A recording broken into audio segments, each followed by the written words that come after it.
সবাইকে জানাই শুভ সকাল। শুভ সকালের অনেক ভালোবাসা বন্ধুরা। তোমরা যে যেখানেই থাকো সবাই ভালো থেকো ও সুস্থ থেকো। আর আমার সকল মুসলিম ভাই বোনদেরকেও ঈদ মুবারকের অনেক ভালোবাসা ও শুভেচ্ছা। আজকের দিনটা তোমাদের খুব ভালো কাটুক। তা দেখো বন্ধুরা, আমি সকাল সকাল টিফিন নিয়ে চলে এসেছি তোমাদের সামনে, কারণ তোমরা তো জানোই তোমাদের দাদাভাই ঈদে গেছে। এখন আমি খাবার নিয়ে যাব। তা সকালে খাবার কি কি করলাম সেটাই একটু তোমাদের সঙ্গে শেয়ার করছি।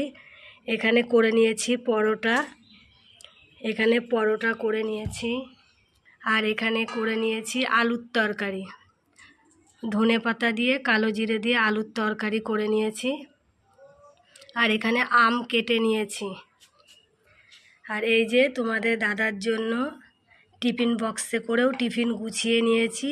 এখানে আম নিয়ে যাব, আর এখানে নিয়ে যাব রুটি আর পরোটা, আর সাথে আছে দেখো শনপাপড়ি।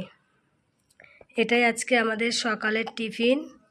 এই যে তোমাদের দাদার জন্য টিফিন বক্সে করে বেড়ে নিয়েছি আলুর তরকারি, আমও কেটে নিয়েছি, রুটি আর পরোটা, আর এই যে শনপাপড়ি। তা আজকে আমাদের সকালের টিফিনটা কেমন লাগলো একটু কমেন্ট